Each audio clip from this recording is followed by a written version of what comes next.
Kaya kung ako ikaw, ayusin mo na. Lambingin mo. Lambingin mo pare. Ikaw ang makakagawa nun. Walang ibang gagawa nun. Kung mahal nyo isa't isa, kung ayaw nyong malayo sa isa't isa, ayusin nyo na. Habang maaga pa. Pare.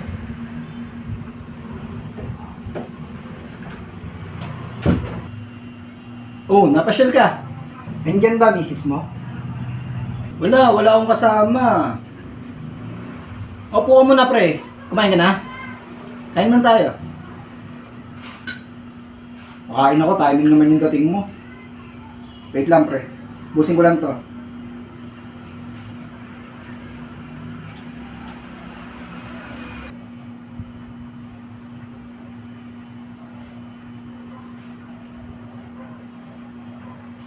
May problema eh. Si Mrs. eh. Alam na gumagawa ako ng paraan para makakuha ng panggastos. Tapos kung ano-ano sinasabi sa akin. Palagi na lang ako pinagdududahan eh. Bakit naman? Kahapon lang, ayos ng usapan nyo ngayon.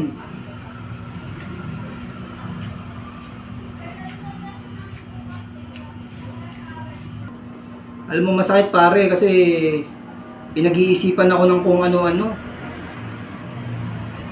Hayaan mo na lang pare. Hindi ka talaga maintindihan kung hindi ka rin pinakikinggan. Ganyan naman talaga babae eh. Hindi ka mananalo diyan kahit anong gawin mo. Kaya kung gusto mo maayos ang relasyon nyo, sumunod ka na lang, huwag ka na makipagtalo.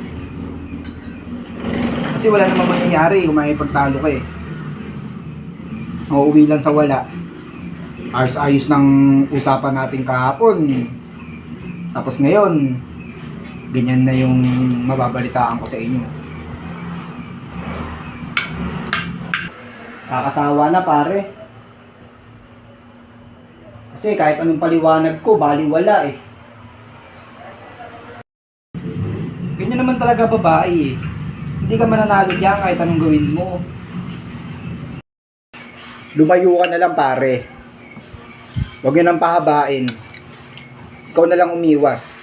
Ikaw mas nakakaintindi. Ikaw ang umiwas.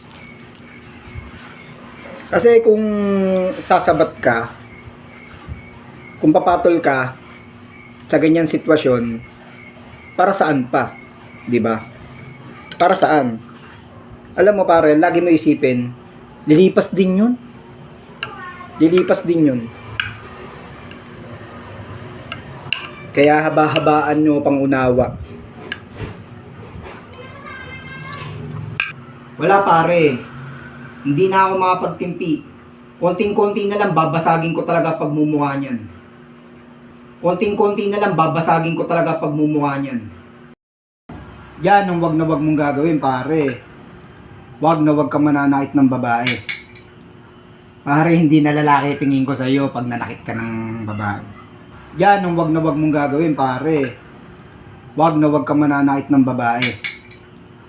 Pare, hindi na lalaki tingin ko sa iyo pag nanakit ka ng babae. Walang kalaban-laban sa iyo pare. Wag na wag mong gagawin yan pare. Kasi unang-una, ako magagalit sa iyo pag inaway mo yung babae. Oo, maniwala ka sa akin. Walang kalaban-laban yun pare. Kaya kung gusto mong hindi lumaki yung gulo, ikaw ang umunawa. Ikaw ang magpasensya. At wag na wag mong gagamitin yung kamay mo para lang maagante. Wag pare.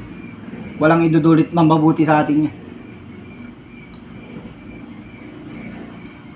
Sobrang nakakapikon na talaga eh.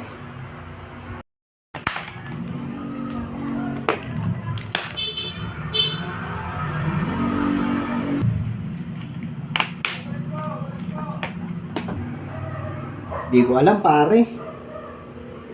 Gulong-gulo na ako.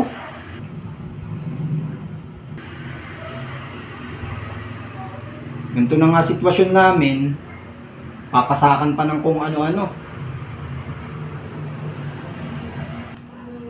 Alam mo kasi pare, ganito yan eh. Alam mo, hindi sagot ng...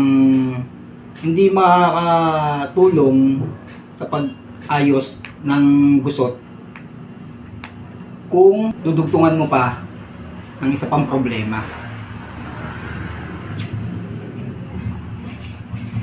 Yung away, hindi pagkakaintindihan, mga pagtatalo, nandyan na yan eh. Kasama na yan sa isang relasyon. Kasi wala eh. Wala namang kayo ibang gagawin eh, di ba? Syempre, sa araw-araw niyong pagsasama, talagang mangyayari yan. Hindi pwedeng hindi. Walang relasyon na hindi nagtalo. Di ba? Walang relasyon na hindi nauwi sa pag-aaway. Kasama yan, pare. Kasama yan. Basta, ito lang mapapayo ko sa'yo. Bilang lalaki, wag kang mananakit ng babae. At isa pa, wag kang mambababae. At saka wala dapat paglihiman. Wala kayong lihiman. Kailangan kung ano yung mga totoong nangyayari. Sabihin mo sa kanya. Diba? Alam mo, nakukuha lahat yan sa maayos na pag-uusap. Sa maayos na pag-uusap, makukuha yan. Hindi solusyon ng pakikipagsagutan para bumalik sa buo yung inumpisahan nyo. Walang ganon, pare. Kaya kung ako ikaw, ayusin mo na. Lambingin mo. Lambingin mo, pare.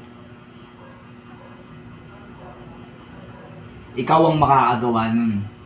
Walang ibang gagawa nun. Kung mahal nyo isa't isa, kung ayaw nyong malayo sa isa't isa, ayusin nyo na. Habang maaga pa. Lalayo na lang ako para hindi na nga lumaki pa yung gulo. Hindi ako nagkamali ng pinuntahan. Salamat, pare. Hayaan mo, makakaasa ka. Aayusin ko. Walang ibang gagawa nun. Kung mahal nyo isa't isa, kung ayaw nyong malayo sa isa't isa, ayusin nyo na. Habang maaga pa. Kasi hindi na natin maaalis yan. At ito patandaan mo, pare. Lilipas din yun.